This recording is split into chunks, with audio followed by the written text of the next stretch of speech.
exercir el meu dret a vot. Potser per intentar que Artur Mas fes el mateix, es repetien imatges de violència a aquest col·legi de Barcelona, l'Infant Jesús. La policia espanyola també va actuar a poblacions amb menys d'un centenar de veïns. Van passar de llarg de la capital del Bages, però es van aturar aquí, a Fonollosa, i govern Esquerra i David Bonvehí hi havia estat al cap. I això passava a Sant Carles de la Ràpita, població del secretari d'Hisenda Lluís Salvador, un dels detinguts per l'organització del referèndum. Encara a les Terres de l'Ebre van ser objectius de les càrregues Móra la Nova i Roquetes. Això era una jornada de contrastos. Mentre el recompte de ferits s'anava enfilant, les urnes s'omplien, per exemple, a Montgat, a Mataró o a la trentena de col·legis que van obrir a Badalona. I ara els mostrarem una de les càrregues policials gravada des de la càmera GoPro que duia al pit un dels policies judicials que va participar en l'entrada a l'Escola Verd de Girona. Parin atenció en el document perquè es pot sentir com el policia parla per telèfon amb el seu cap just abans de la càrrega. A la conversa posa en dubte que aconsegueixin accedir-hi perquè s'hi han concentrat 300 persones. Quan penja el telèfon es veu el nom del seu interlocutor. És el cap de la Policia Judicial i la Brigada d'Estrangeria a Girona, Antonio Bragado, contra qui l'alcaldessa de Girona ja ha anunciat que es querellarà.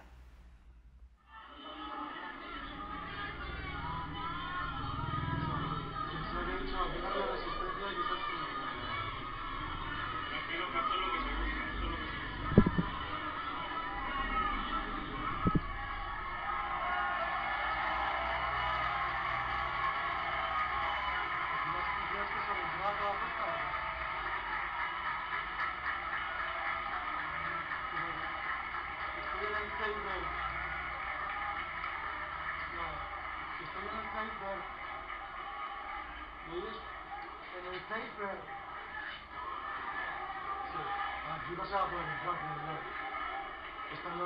Esta no. Pues eso, No, si van aquí intentando entrar ya 20 minutos. No, si no te está bien.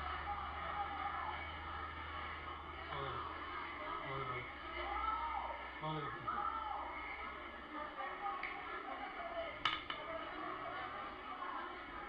¿Pero se ha conseguido entrar al colegio?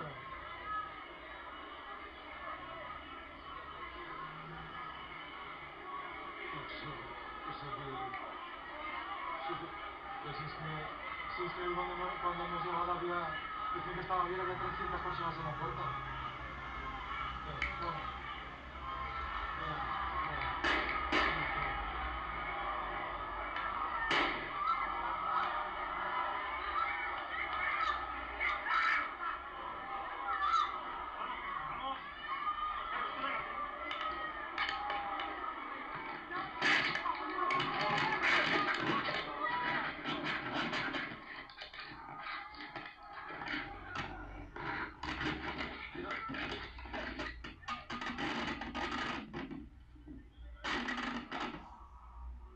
Amb imatges com aquestes i d'altres que esperen rebre de la ciutadania, l'alcaldessa de Girona, Marta Madrenas, ha anunciat avui que l'Ajuntament presentarà una querella per violència amb la que va actuar ahir a Girona, on hi va haver 134 persones ferides.